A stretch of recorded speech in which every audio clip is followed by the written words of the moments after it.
untuk X lebih kecil sama dengan 1, ini kan 1 rumusnya 1 min X ya. Kalau kita ambil yang paling besar di interval ini yaitu 1 min 1 sama dengan 0. Kalau X-nya semakin lebih kecil dari 1, maka nilainya kan semakin besar ya. Sehingga pada domain ini fungsinya paling kecil nilainya sama dengan 0 ya, ketika X-nya sama dengan 1. Sementara untuk persamaan yang kedua, Y sama dengan X kuadrat. Nah ini karena X kuadrat kan nilainya pasti selalu positif ya. Selalu lebih besar sama dengan 0. Sehingga dari interval pertama dan interval kedua diperoleh nilai fungsi terkecil adalah 0. Sehingga RF-nya sama dengan Y, di mana Y lebih besar sama dengan 0. Nah ini sesuai dengan grafiknya. Nah, analisis semacam ini nanti harus bisa ya, tidak perlu melalui grafik. Nah, contoh fungsi piecewise yang lain adalah fungsi nilai mutlak. Masih ingat ya? Fungsi nilai mutlak atau harga mutlak, definisinya adalah ini. Y sama dengan X, untuk X lebih besar sama dengan 0, dan min X untuk X lebih kecil dari 0. X lebih besar sama dengan 0, dan min X untuk X lebih kecil dari 0. Masih ingat ya?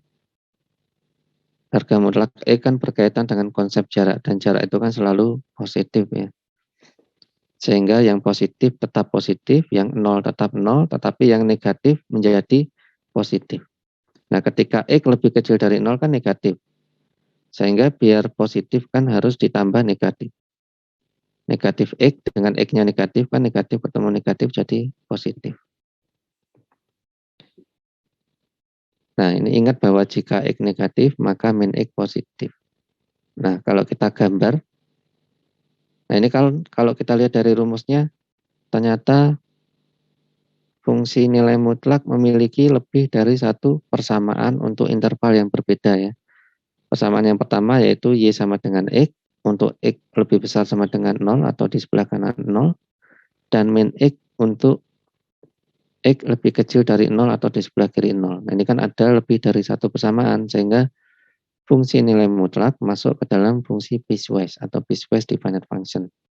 Yang kalau kita gambar bentuknya seperti ini.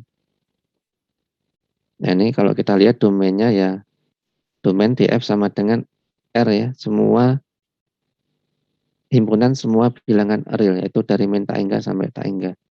Untuk RF-nya, range dari fungsi, kalau kita lihat dari gambar kan nilai paling terkecil dari fungsi nilai mutlak adalah Y sama dengan 0 ya. Karena kan konsep jarak paling kecil kan 0. Sehingga RF-nya sama dengan Y, di mana Y lebih besar sama dengan 0. Sama seperti contoh yang pertama. Nah, kita perhatikan domain fungsinya sudah benar ya. Himpunan semua bilangan real, min tak hingga sampai tak hingga. RF-nya karena nilai fungsi terkecil adalah 0, sehingga RF sama dengan Y, di mana Y lebih besar sama dengan 0, atau dari 0 sampai tak hingga. Nah, ini kalau kita gambar, dia garis lurus, menurun ya, sampai 0, kemudian dari 0 ke kanan dia naik. Nah, ini adalah contoh piecewise definite function yang kedua, yaitu fungsi nilai mutlak. Memiliki dua persamaan yang berbeda. Nah, contoh yang ketiga, fungsi tangga atau step function. Nah, ini juga banyak ditemui di teknik industri ya, terutama berkaitan dengan cost function atau fungsi cost. Jadi kalau industri itu kan biasanya berkaitan dengan optimasi. Perusahaan kan selalu mempertimbangkan profit, keuntungan, dan biaya ya, cost. Nah, cost structure atau struktur cost function, fungsi cost-nya. Nanti kalau dimodelkan, biasanya bisa dalam bentuk step function ya, fungsi tangga. Ya, terutama yang berkaitan dengan diskon ya. Misalkan kita punya produk yang kita jual, tetapi dia memiliki masa kadaluarsa Contohnya apa? Misalkan makanan, kemudian makanan itu kan dia gampang busuk ya. Kalau tidak cepat dijual, maka dia akan masa kadaluarsanya akan cepat habis, sehingga harus cepat-cepat dijual. Atau misalkan bunga atau tanaman, makanan. Bunga itu kan kalau misalkan bunga hidup ya, bukan bunga plastik, itu kan juga memiliki kadaluarsa ya. Kalau tidak cepat dikirim, segera ditanam, dia akan layu. Nah, biasanya nanti akan berkaitan dengan fungsi-fungsi biaya atau diskon. Jadi semakin lama tidak terjual, maka biayanya atau harga jualnya kan semakin turun, atau harga diskonnya semakin tinggi. Karena semakin mendekati masa kadaluarsa, harganya akan semakin turun. Nah, bentuknya biasanya dalam bentuk fungsi tangga atau step function ya. Jadi harga diskonnya akan semakin tinggi atau ekuivalen dengan harga produknya semakin turun. Karena kalau misalnya masa kadaluarsanya tinggal 10 hari, maka orang tidak akan mau beli jika harganya masih sama. Sehingga penjual harus menurunkan harga atau memberikan harga diskon ya. Jadi harga produk untuk produk makanan misalkan atau tanaman hidup untuk masa kadaluarsa 100 hari dengan 10 hari akan berbeda. Nah, biasanya bentuknya cost function ya. Nanti akan banyak ditemui untuk di mata kuliah lain atau ketika mengerjakan suatu proyek. Nah, kita lihat misalkan kita punya Y sama dengan CW. Nah, ini kita menggunakan notasi yang berbeda ya. Jadi penggunaan notasi untuk fungsi itu bisa bermacam-macam. Bisa Fx, bisa Y dengan X, nah ini bisa C dengan W. Karena C ini misalkan cos, W ini misalkan waktu, bisa macam-macam ya. Nah ini W sebagai sumbu mendatar, C sebagai sumbu vertikal. Nah, kita perhatikan fungsi CW ini dia memiliki sampai 5 persamaan yang berbeda. Kalau contoh pertama dan kedua kan hanya memiliki 2 persamaan ya. Sekarang memiliki 5 persamaan yang berbeda untuk interval yang berbeda-beda. Untuk W dari 0 sampai 1 nilainya 0,37.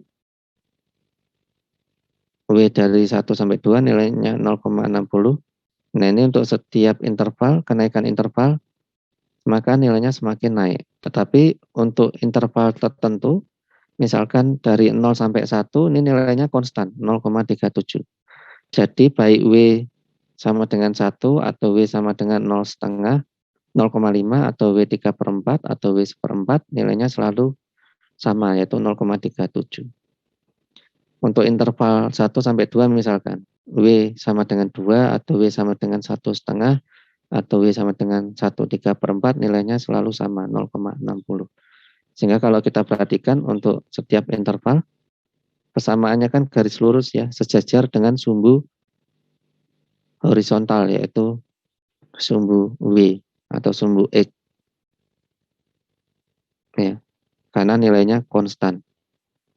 Misalkan di sini untuk W dari 0,1 kan nilainya konstan selalu sama yaitu 0,37. Dari 1 sampai 2 nilainya juga konstan selalu sama yaitu 0,60. Tetapi kan ada kenaikan dari interval pertama ke interval kedua. Demikian juga seterusnya sampai interval ketiga, keempat, kelima ada kenaikan. Nah, ini adalah contoh fungsi tangga atau step function ya. Kemarin ada salah satu soal di tugas yang bicara mengenai fungsi tangga ya atau step function ya. Kalau tidak salah di soal nomor 10, saya agak lupa, nanti kita cek. Nah, ini kalau digambar seperti ini harusnya. Ya. Dan harus diperhatikan interval terbuka atau interval tertutup ya. Karena cara menggambarnya beda. Kita perhatikan. Di sini kan 0 lebih kecil dari W, lebih kecil sama dengan 1. Karena 0 tidak menggunakan tanda sama dengan, sehingga 0 ini tidak masuk. Sehingga nanti kalau kita gambar dia lingkaran terbuka. atau lingkaran berlubang. Sementara W lebih kecil sama dengan 1. Nah, ini ada tanda sama dengan, sehingga di titik W sama dengan 1, di sini lingkaran tertutup, ya, atau lingkaran penuh. Jadi kalau tidak masuk, lingkaran terbuka, kalau masuk, lingkaran penuh. Nah, ini harus diperhatikan ya. Tidak asal menggambar garis lurus saja, tetapi di titik-titik ujungnya, ujung dari interval harus diperhatikan dia interval terbuka atau tertutup. Kalau terbuka digambar dengan lingkaran berlubang, kalau tertutup digambar dengan lingkaran tertutup ya. Misalkan yang kedua, nah ini kan 1 lebih kecil dari W, lebih kecil sama dengan 2. Nah di interval terbuka, di interval yang kedua kan 1 tidak masuk. Sehingga pada interval kedua di W sama dengan 1 menggunakan lingkaran terbuka. Sementara lebih kecil sama dengan 2, duanya masuk, ada tanda sama dengan, sehingga lingkaran tertutup, dan seterusnya.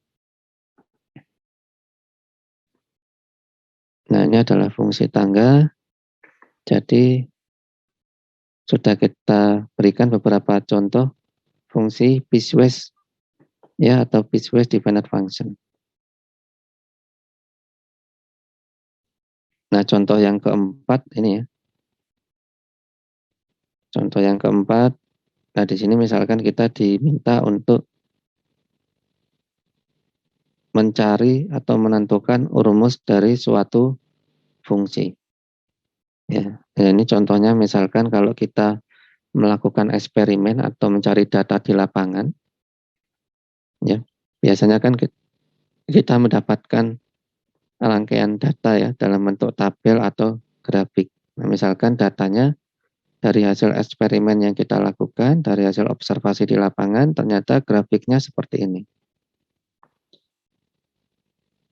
Nah, biasanya untuk menganalisis data hasil eksperimen atau hasil observasi di lapangan yang sudah kita peroleh, perlu kita cari rumus pendekatan dari kurva tersebut. Jadi dicari rumusnya. Biasanya kan kita punya rumus kemudian kita gambar. Tetapi ini sebaliknya. Kita punya data, kita gambar datanya, ternyata bentuk grafiknya seperti ini, kemudian baru kita cari rumusnya. Nah, cara mencari rumusnya untuk gambar kurva ini gampang ya. Karena kalau kita perhatikan semuanya garis lurus. Sehingga pasti bentuknya polinomial derajat pertama, yaitu X pangkat 1. Dan kalau kita perhatikan ada beberapa interval yang fungsi rumusnya berbeda ya. Sehingga bisa kita lihat di awal, oh ini pasti bentuknya piecewise dependent function atau fungsi piecewise. Karena ada lebih dari satu persamaan. Kalau dilihat dari gambarnya ya. Ini persamaan pertama, kemudian setelah ini kan langsung turun. Persamaan kedua, kemudian ini persamaan ketiga. Nah, dari sini bisa kita lihat nanti kita akan memiliki fungsi piecewise dengan 3 persamaan yang berbeda. Gitu ya.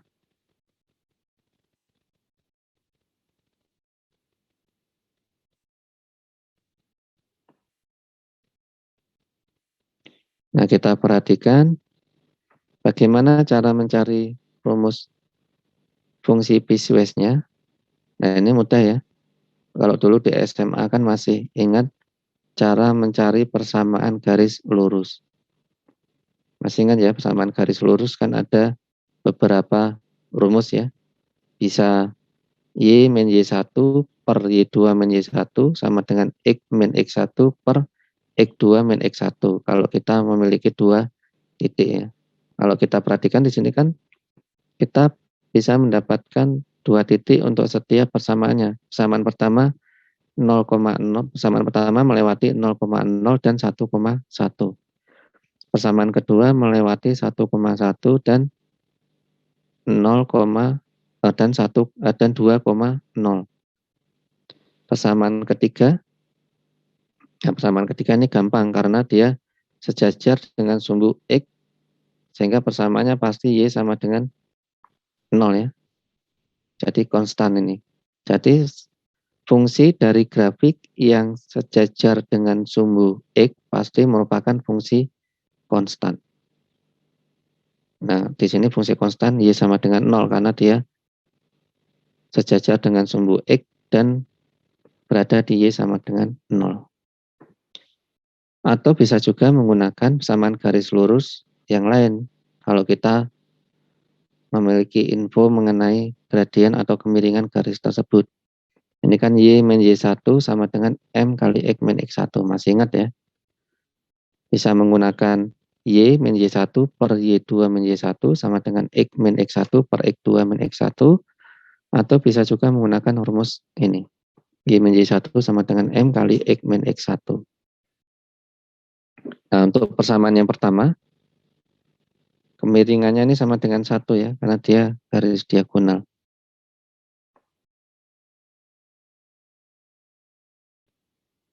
Atau bisa juga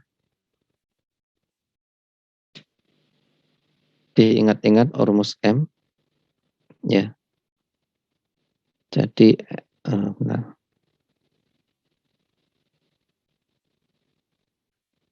M ini sama dengan delta Y per delta X. Jadi kalau kita punya garis lurus, kemiringannya rumusnya itu M sama dengan delta Y per delta X. Nah, ini dicatat ya. Sebenarnya, karena ini baru kita pelajari nanti di materi mengenai turunan. Jadi kemiringan suatu garis yang melewati dua titik itu dirumuskan dengan delta Y per delta X. Delta Y ini adalah perubahan terhadap sumbu Y, delta X perubahan terhadap sumbu X. Nah, kalau kita perhatikan, garis yang pertama, ini delta Y-nya berapa? Delta Y tadi adalah perubahan terhadap sumbu X. Perubahannya kan Y-nya dari 0 ke 1. Ya, sehingga panjangnya kan 1, sehingga delta Y sama dengan 1. Ya, dari 0 ke 1 kan berarti panjangnya 1 min 0. Kemudian delta X-nya kan perubahan terhadap sumbu X dari 0 ke 1, sehingga delta X 1 min 0 sama dengan 1. Nah, ini mengapa di garis yang pertama M-nya sama dengan 1. Menggunakan rumus delta Y per delta X ya. Delta Y perubahan terhadap sumbu Y, delta X perubahan terhadap sumbu X. Sehingga tinggal kita masukkan saja. Y1-nya kita ambil salah satu titik ya, misalkan 0, Y min Y1, Y min 0 sama dengan M-nya 1 kali X min 0. Nah, ini ketemu Y sama dengan X. Ini untuk garis yang pertama. Garis yang kedua ini kan melewati dua titik 1,1 dan 2,0. Tinggal kita cari gradiennya. Nah, gradiennya tadi kan rumusnya delta Y per delta X. Delta Y adalah perubahan terhadap sumbu Y. Kalau kita perhatikan, dia kan turun ya. Y-nya dari 1 ke 0. Kalau dari 1 ke 0, berarti kan delta Y sama dengan 0 min 1, sama dengan min 1. Delta X-nya dari 1 ke 2, sehingga delta X sama dengan 2 min 1, sama dengan 1. Sehingga M sama dengan delta Y per delta X sama dengan min 1 per 1. M sama dengan min 1. Nah, ini kalau bentuknya garisnya dari kiri ke kanan, dari bawah ke atas, pasti M-nya 1, positif ya. Tapi kalau dari positif ya, tetapi kalau dari atas ke bawah, dari kiri kanan pasti gradiennya negatif. Nah, sehingga tinggal kita masukkan saja. Misalkan ke titik 2,0, Y min 0 sama dengan M-nya min 1 kali X min 2. Sehingga ketemu Y sama dengan min X. Untuk persamaan yang ketiga, tadi sudah kita jelaskan ya, karena sejajar dengan sumbu X, maka merupakan fungsi konstan, di Y sama dengan 0. Nah, sehingga bisa kita lengkap, kita tulis, oh ternyata dari data eksperimen atau hasil observasi di lapangan yang sudah kita kumpulkan, bentuk fungsinya seperti ini. Dia termasuk fungsi piecewise, memiliki 3 persamaan yang berbeda. Fx sama dengan X, ini yang pertama tadi ya, Y sama dengan X. Fx sama dengan X untuk X dari 0 sampai 1. Fx sama dengan 2 min X untuk X dari 1 sampai 2. Dan Y sama dengan 0 atau Fx sama dengan 0 untuk X lebih kecil dari 2.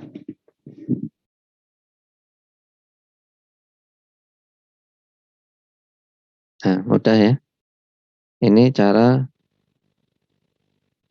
nah ini mudah karena kebetulan grafiknya juga mudah. Dia persamaan garis lurus ya, dan ada 3 persamaan yang berbeda. Coba kalau nanti fungsinya fungsi polinomial derajat tinggi ya, atau bentuknya kurva yang berbelok-belok, atau misalkan kurva parabola, hiperbola, dan seterusnya. Jadi kita sudah mempelajari salah satu cara untuk merumuskan atau memodelkan suatu data ke dalam suatu fungsi ya.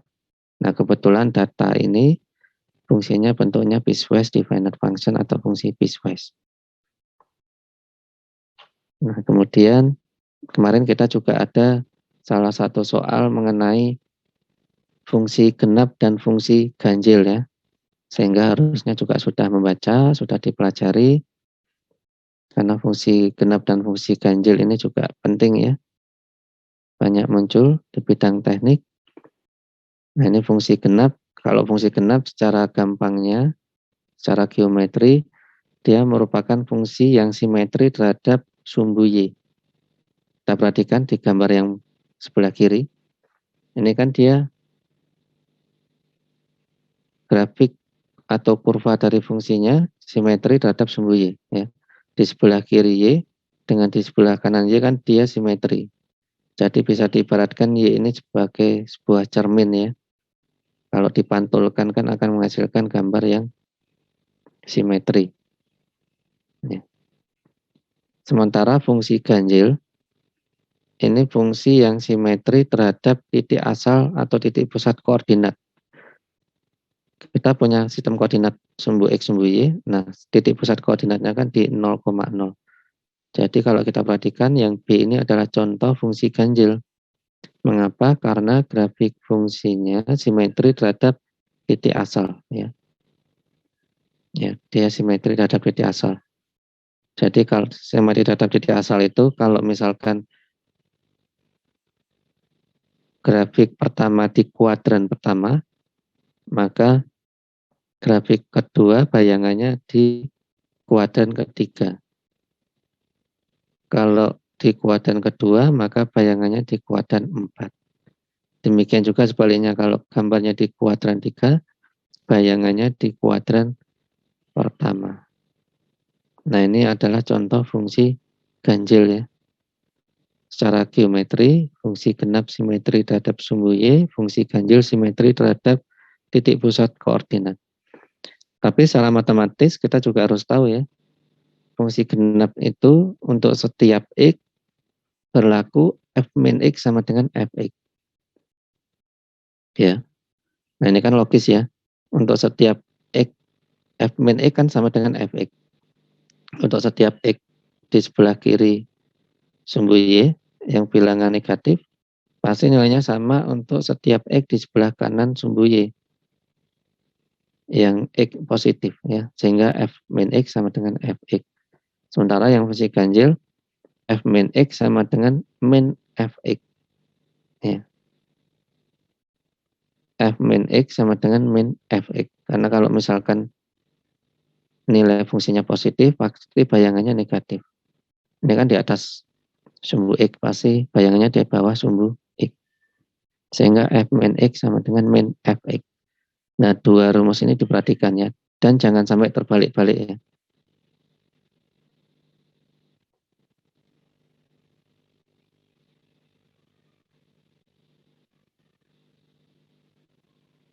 Oh, ini tadi cara ngilangnya gimana?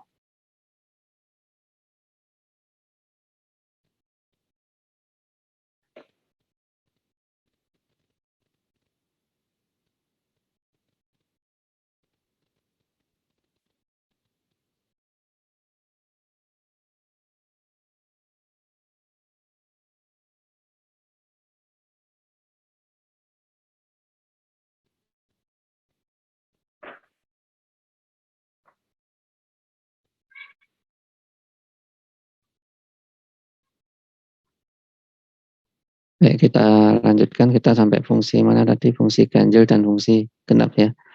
Nah, kemarin ada tugas, salah satu soalnya menentukan jika diberikan rumus suatu fungsi, nah fungsi tersebut termasuk fungsi genap, fungsi ganjil, atau bukan dua-duanya. Nah, ini contohnya. Nah, kemarin kan untuk mengerjakan tinggal dilihat contoh yang sudah ada ya.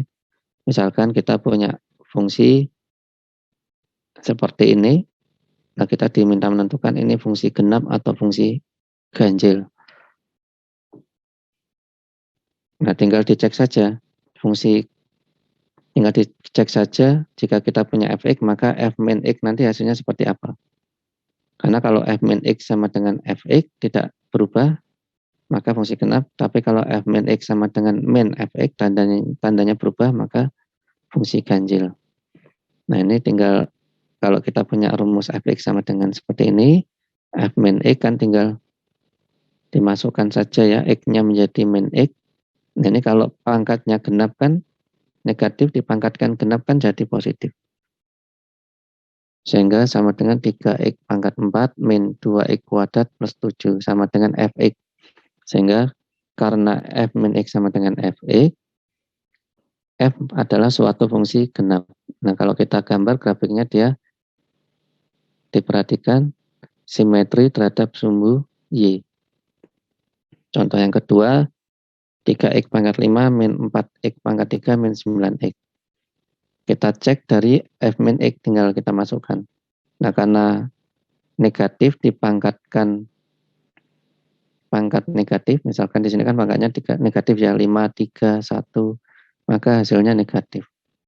Jadi 3 min x pangkat 5 itu 3 kali min x, min 3x plus min 4 kali, nah ini pangkatnya 3 ganjil ya, sehingga negatif, min 4 kali min x kan plus 4x pangkat 3, min 9 kali min x plus 9x.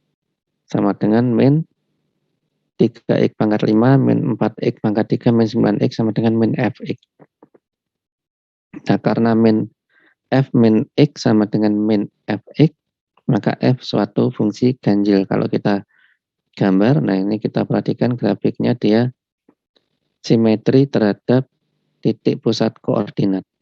Jadi grafik yang pertama di kuadran pertama, bayangannya di kuadran ketiga. Gitu ya. Contoh yang ketiga, fx sama dengan 2x min x kuadrat, kita cek menggunakan f min x, kita masukkan sama dengan min 2x min x kuadrat. Nah, ini kan kalau kita perhatikan f min x tidak sama dengan fx dan juga tidak sama dengan min fx. Maka f bukan fungsi genap dan bukan fungsi ganjil. Nah, kalau kita gambar, dia tidak simetri terhadap sumbu y ya. Ya, tidak simetri kan, tidak sama, tidak simetri. Karena di sini kalau kita perhatikan simetrinya di x sama dengan 1 ya. Bukan di y sama dengan 1. Bukan di sumbu y. Ini simetrinya di x sama dengan 1. Bukan di sumbu y atau x sama dengan 0. Sehingga bukan fungsi ganjil dan bukan fungsi genap.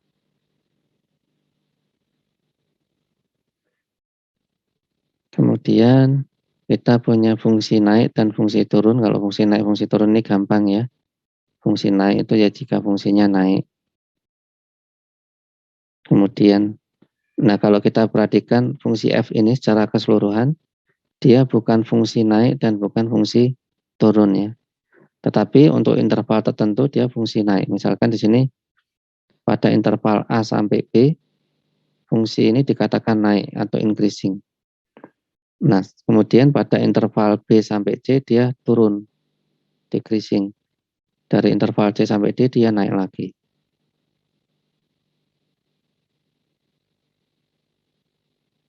Kemudian contoh yang kedua, nah ini kan fungsi fx sama dengan x kuadrat, dia turun ya pada interval min tak hingga sampai 0, kemudian naik pada interval 0 sampai tak hingga.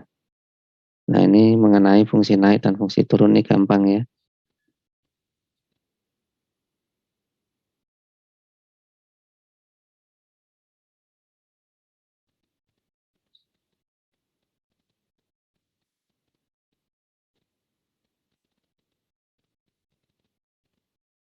Nah, kemudian kita sebelum masuk ke fungsi B, kita istirahat dulu ya. 5-10 menit, nanti kita mulai lagi. Kita mulai pukul 8.45 ya. Nanti bisa kembali lagi, silakan bisa istirahat dulu.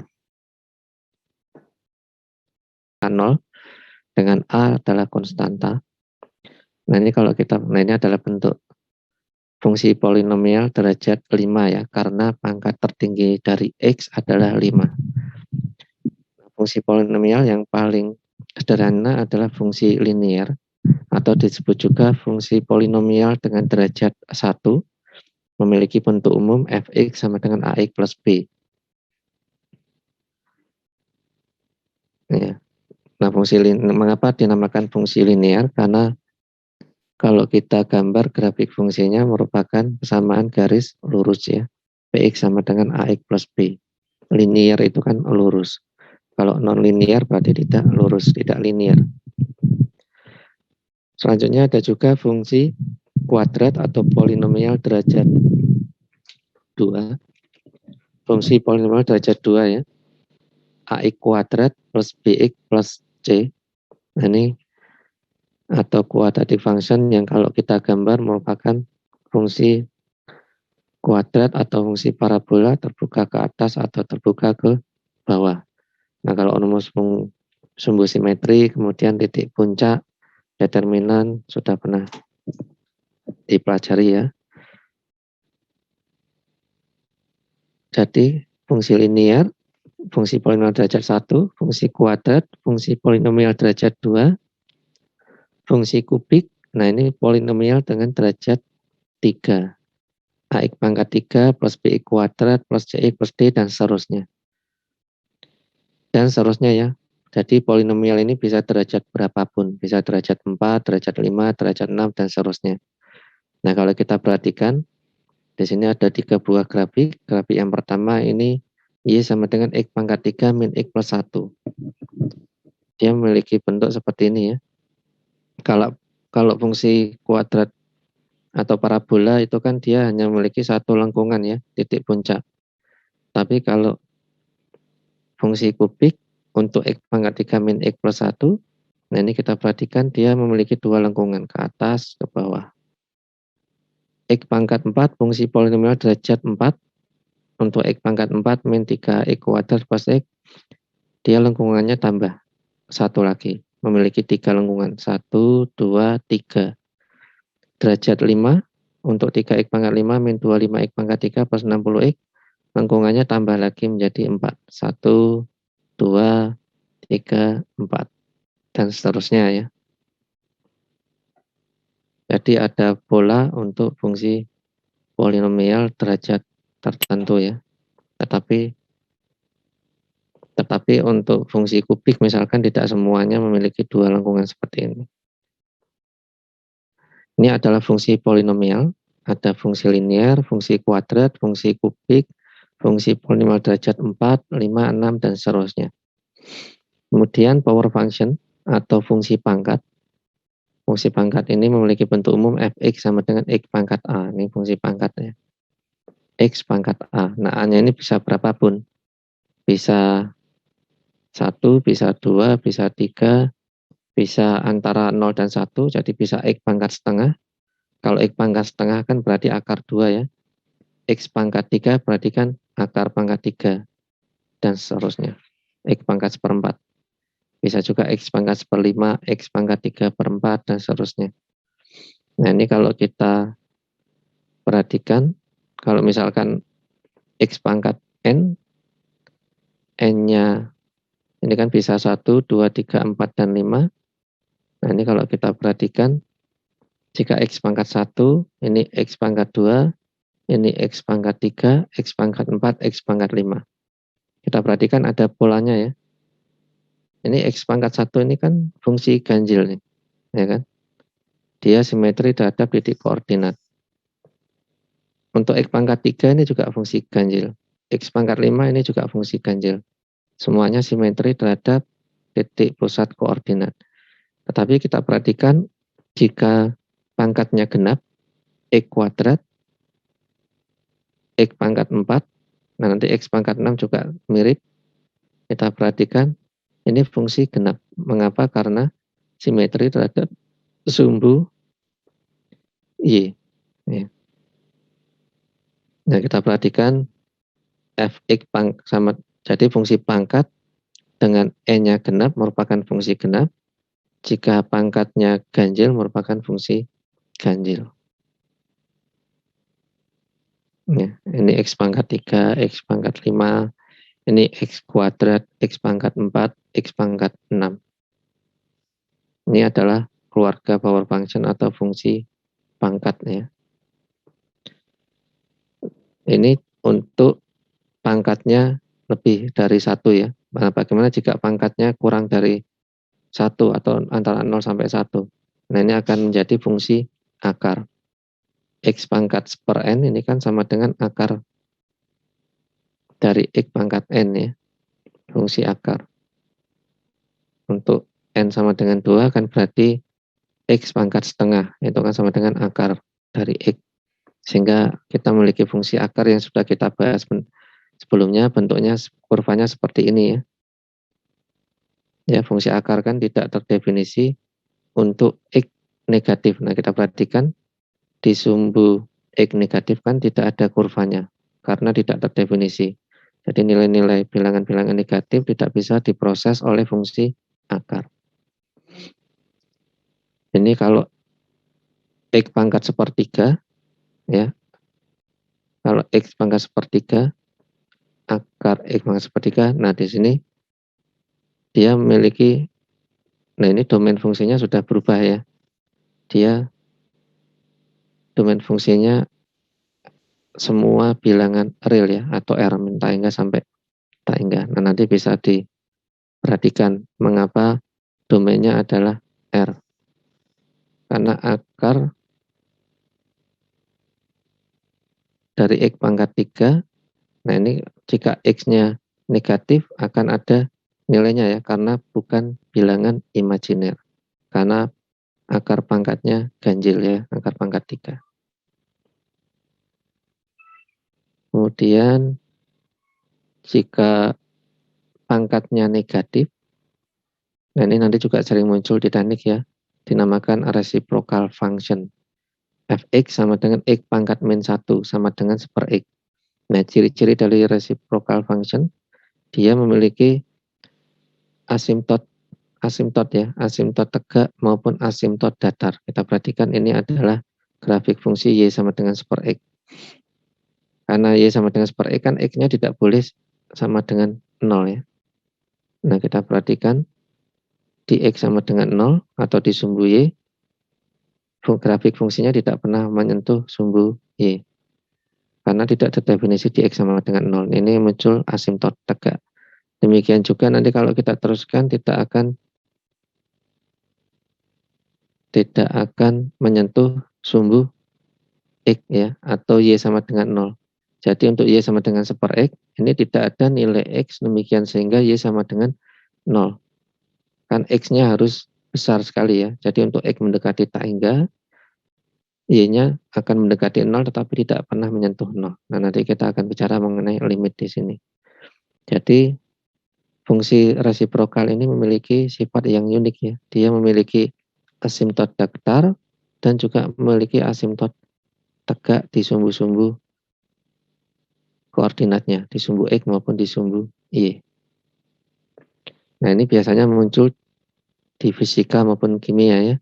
Misalkan hukum Boyle. Tadi kita sudah mempelajari fungsi polinomial, ada fungsi linear, fungsi kubik, fungsi kuadrat, fungsi polinomial derajat tinggi, fungsi power function atau fungsi pangkat. Salah satunya adalah reciprocal function ketika pangkatnya min 1. Ada juga rational function bentuknya px per qx ya. Nah, ini nanti ketika fungsi rasional akan banyak muncul asimtot-asimtot tegak ya. Mengapa? Karena ada penyebut. Penyebutnya kan tidak boleh sama dengan 0. Misalkan di sini X kuadrat min 4. X-nya kan tidak boleh 2, tidak boleh min 2 ya. Kalau kita perhatikan di X sama dengan 2 dan di X sama dengan min 2, fungsinya tidak ada nilainya. Hanya mendekati saja. Ini adalah contoh fungsi rasional, bentuknya Px per Qx. Fungsi aljabar, ini jika ada operasi lain, penjumlahan, pembagian, perkalian, penarikan akar, dan seterusnya. Ini adalah contoh-contoh fungsi aljabar ya. Ada akar, ada pembagian, ada penarikan akar, dan seterusnya.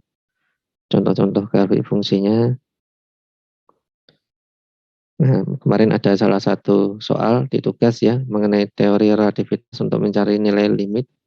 Nah, ini adalah contoh fungsi aljabar. Dan ternyata fungsi pergerakan suatu partikel yang bergerak dengan kecepatan v ini adalah salah satu contoh fungsi aljabar. Sama dengan M0 dibagi dengan akar. Nah, ini kan ada akar 1 min v kuadrat min c kuadrat. Nah, ini kan juga tidak boleh sama dengan 0 ya penyebutnya. Nah, M0 adalah massa diam partikel dan C adalah kecepatan cahaya di ruang hampa. Nah, kemudian fungsi trigonometri, kemarin sudah sempat kita singgung waktu kita bicara mengenai sumbu koordinat kutub ya. Ini satu pi rad sama dengan 180 derajat.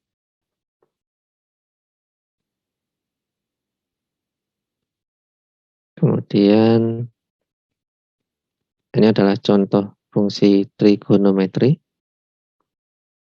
Ya, fungsi sinus dan fungsi kosinus. Nah, ini kalau kita perhatikan fungsi sinus ini bukan fungsi genap ya, karena dia tidak simetri terhadap sumbu Y. Nah, tetapi fungsi kosinus dia fungsi genap ya, karena dia simetri terhadap sumbu Y. Tetapi fungsi sinus ini untuk interval tertentu dari min pi per 2 sampai pi per 2, dari min 90 derajat sampai 90 derajat, dia merupakan fungsi ganjil ya, karena simetri terhadap titik pusat koordinat. Ini grafik fungsi sinus dan kosinus.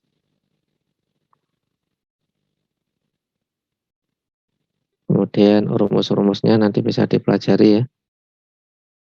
Tapi kalau kita perhatikan fungsi sinus dan kosinus ini kan dia terdefinisi di semua nilai ya. Jadi domain fungsinya adalah semua bilangan real, min tak hingga sampai tak hingga. Tetapi berbeda dengan fungsi tangan ya atau tan. Jadi kalau sinus kosinus kan kalau kita perhatikan dia terdefinisi di semua nilai. Tapi kalau fungsi tangan tidak. Mengapa? Karena tan X ini kan pada dasarnya sama dengan sin X per cos X. Fungsi rasional.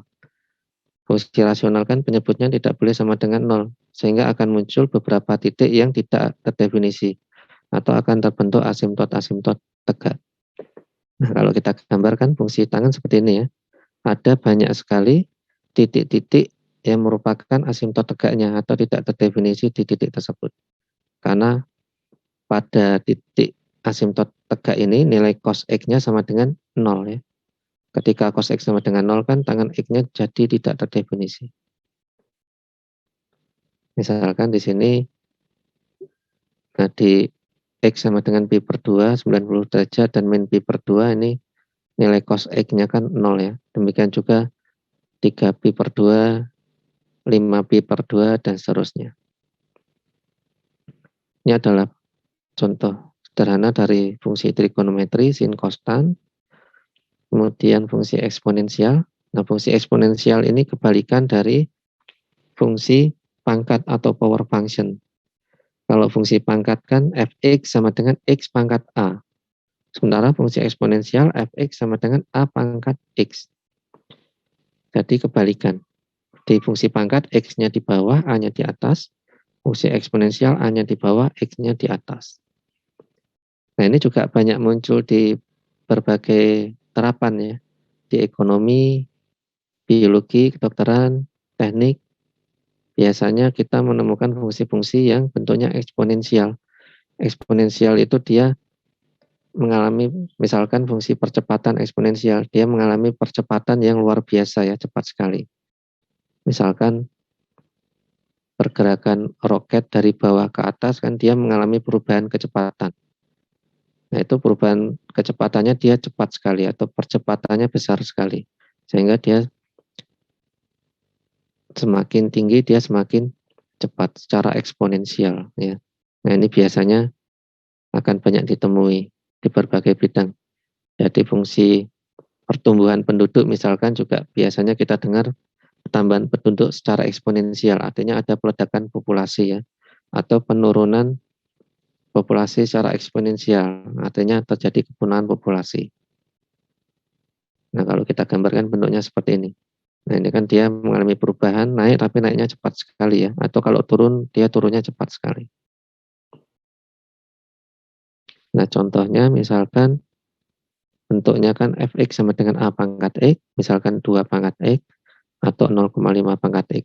Jadi kalau a-nya lebih dari 1, dia mengalami kenaikan, tapi kalau a-nya kurang dari 1, misalkan 0,5, 0,6, 0,2, dia mengalami penurunan. Ya. Naik secara eksponensial jika a-nya lebih dari 1, turun secara eksponensial jika a-nya kurang dari antara 0 sampai 1. Nah, ini contoh-contoh lainnya. Ini 1 pangkat x, 1,5 pangkat x. Ini kalau kemudian, nah ini kalau kita perhatikan sebelah kiri, ini ketika A-nya antara 0 sampai 1 kan dia turun ya, penurunan secara eksponensial. Kalau A-nya lebih dari 1, terjadi kenaikan secara eksponensial. Nah, fungsi eksponensial ini banyak digunakan untuk memodelkan fenomena alam, pertumbuhan populasi ya, untuk A lebih besar dari 1, atau penurunan populasi, penurunan radioaktif untuk A antara 0 sampai 1. Kemudian fungsi logaritmik, fungsi logaritma. Ini masih ingat juga ya, log AX atau A log X. Ini kalau kita gambar untuk berbagai variasi nilai A. Ini misalkan log 2X, log 3X, log 5X, log 4X. Ya. Memiliki bentuk seperti ini.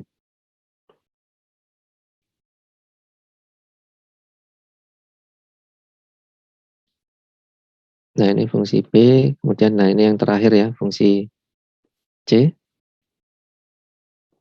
Yang terakhir kita perhatikan di sini kita memiliki transformation of function atau transformasi dari fungsi. Jadi fungsi ini bisa digeser fungsinya, bisa digeser ke atas, ke bawah, ke kiri, dan ke kanan.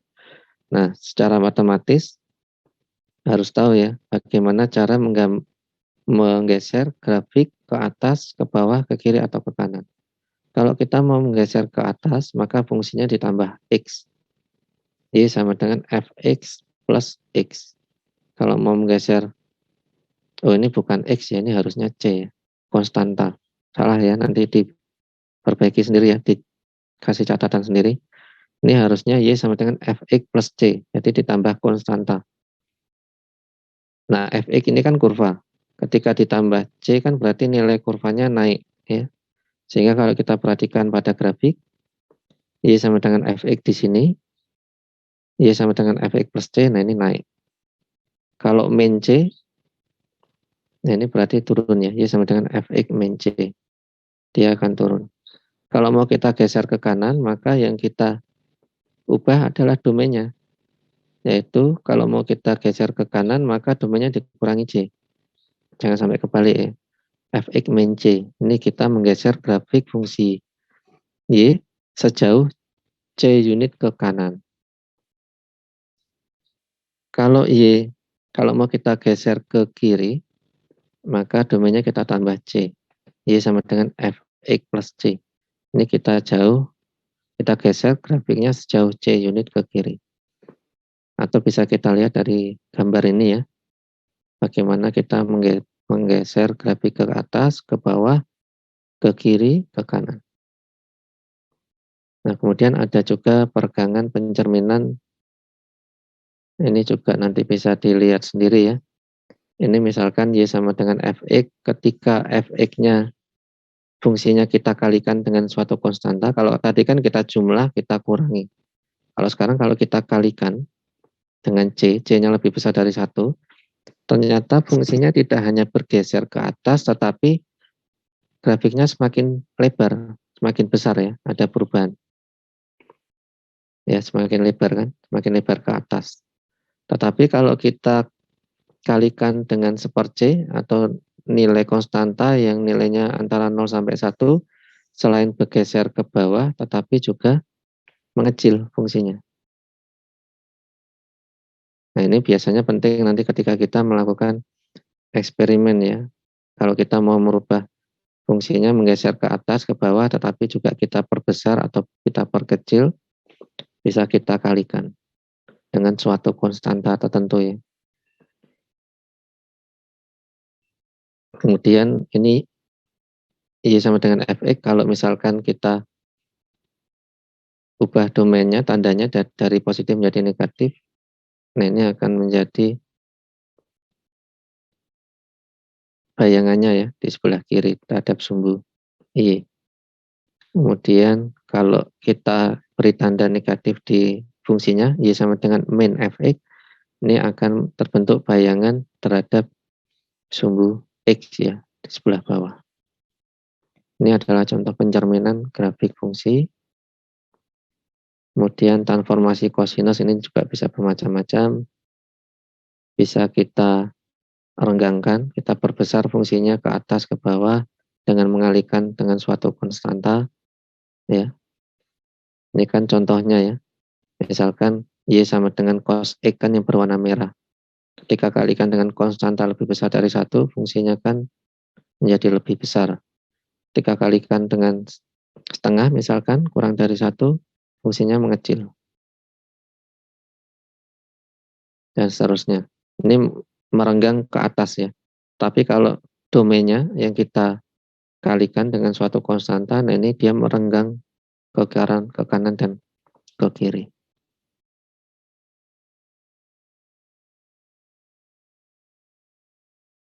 Jadi kalau tadinya misalkan kita punya yang berwarna merah ini Y sama dengan cos X, yang osilasinya sedikit ya. Tetapi kalau kita kalikan dengan domainnya, kita kalikan dengan konstanta lebih besar dari 1, misalkan 2, cos 2X, ini kan osilasinya semakin banyak. 2 kali lipatnya. Kemudian ini fungsi kombinasi, ada penjumlahan, pengurangan, pengalihan, pembagian ya. Kalau pembagian yang perlu diingat, tidak boleh sama dengan 0. Nah, ini ada contohnya, ketika ada dua fungsi yang berbeda, akan terbentuk fungsi baru ketika kita jumlahkan, kurangkan, kalikan, atau bagikan. Nah, ini tinggal dijumlahkan saja, dikurangkan saja, kali, bagi. Tetapi yang berubah adalah domainnya. Ya, ada perubahan domain. Nah, nanti ini dipelajari. Kemudian fungsi komposisi. Nah, ini kemarin juga ada soal ya. Salah satu soal di tugas kemarin mengenai fungsi komposisi. Ada FOG, ada GOF.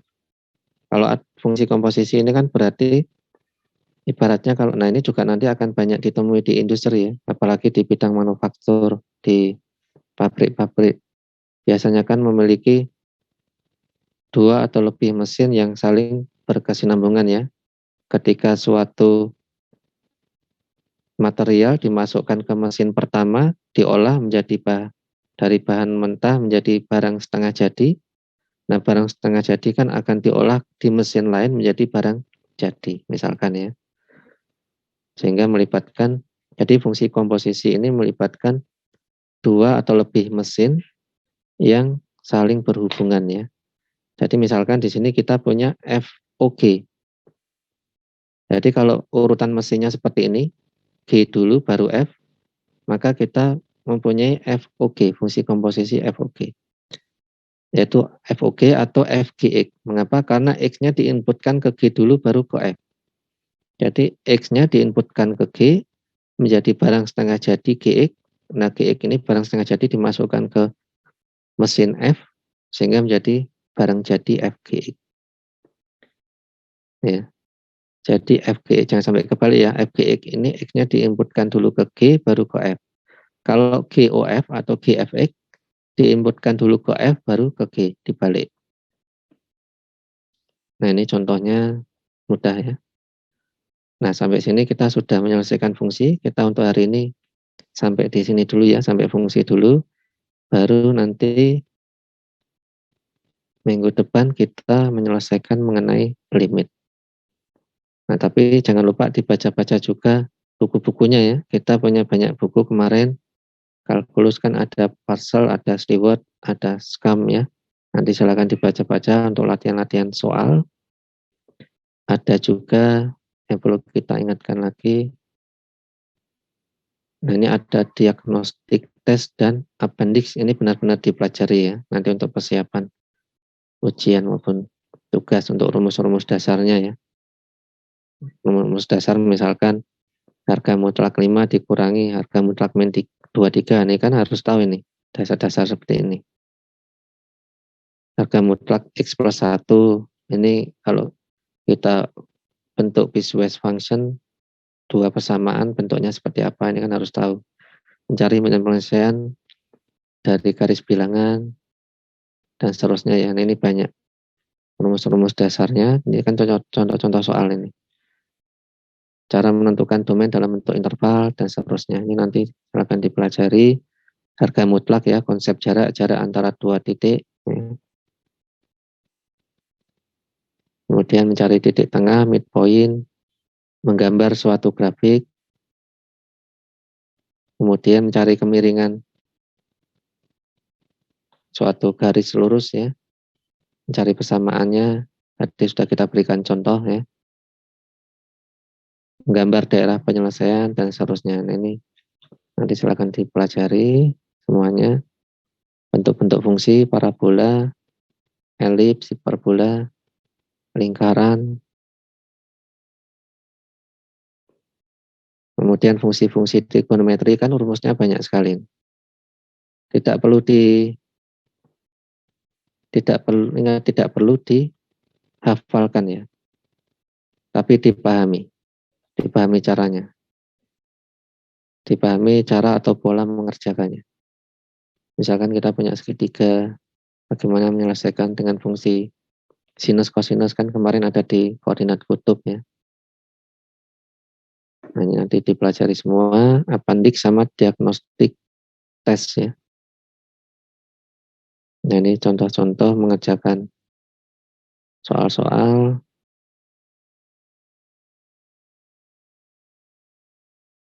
Kemudian cara memfaktorkan, cara menyederhanakan, dan seterusnya.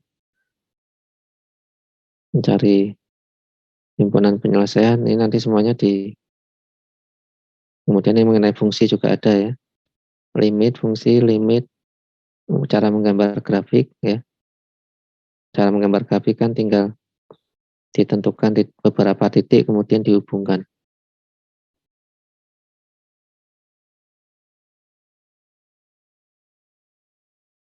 Nah, ini nanti silakan benar-benar dipelajari ya di appendix sama diagnostik, dipahami, jangan dihafalkan.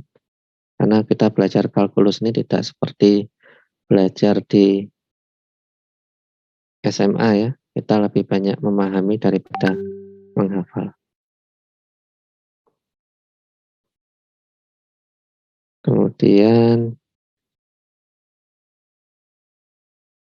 fungsi sudah semua ya. Nah, kita cek.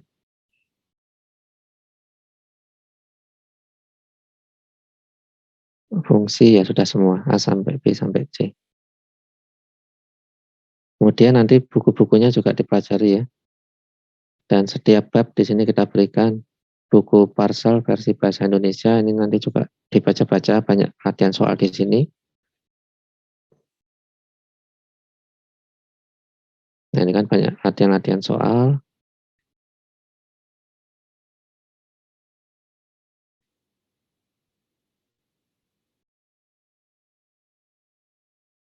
Kemudian di bukunya Scam ini juga banyak latihan soal ya.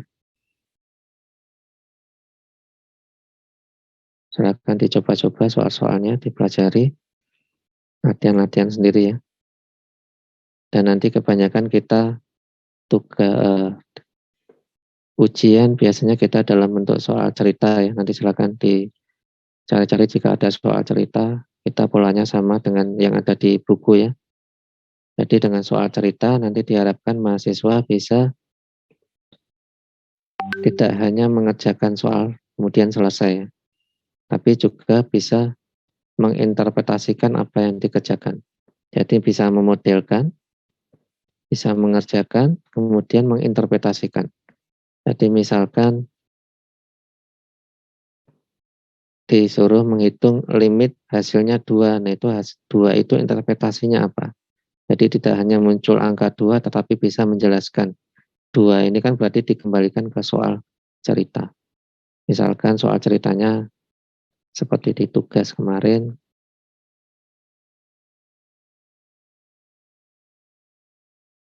nah ini kan ada beberapa soal cerita tapi masih dalam bentuk yang sederhana ya. Ada Fahrenheit, Celsius, nah ini misalkan ada sebuah perusahaan memproduksi komputer bisa 0 sampai 100 per hari, kemudian diminta untuk, nah ini kan harus memformulasikan, bisa modelkan soal cerita ini ke dalam suatu model ya.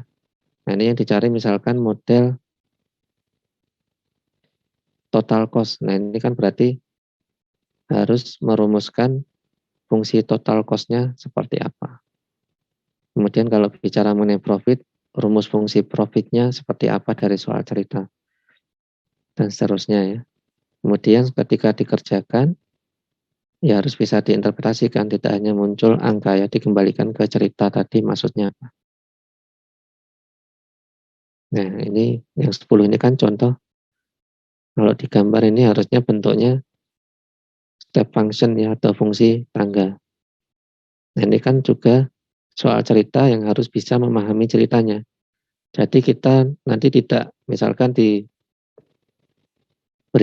rumus fungsi, dicari limitnya, ketemu hasilnya, sudah selesai. Nah itu kan model hafalan ya, tetapi kita nanti akan banyak soal-soal cerita seperti ini, memahami cerita, karena matematika itu kan pada dasarnya menyelesaikan suatu permasalahan yang ada di dunia nyata, apalagi di teknik industri, misalkan di industri, di suatu perusahaan, di suatu corporate, ada permasalahan atau problem apa, nah kita harus bisa memahami problemnya. Setelah memahami problemnya, bisa kita selesaikan dengan menggunakan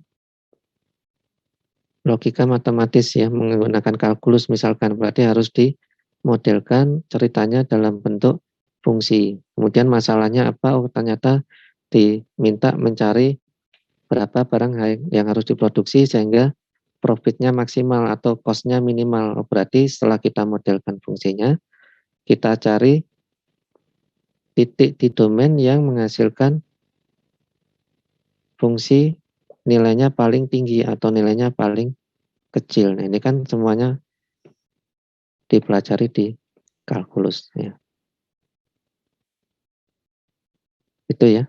Mungkin sampai sini dulu untuk perkuliahan kita hanya sampai fungsi, karena materi kita sampai ujian tengah semester nanti hanya dari sistem bilangan real, pertidaksamaan, harga mutlak, sistem koordinat, dipelajari semua sistem koordinat kartesius, kutub, bola, tabung, kemudian fungsi, limit, dan fungsi kontinu. Nah, semuanya sudah ada di sini ya. Tinggal dibaca-baca saja. Ada pertanyaan?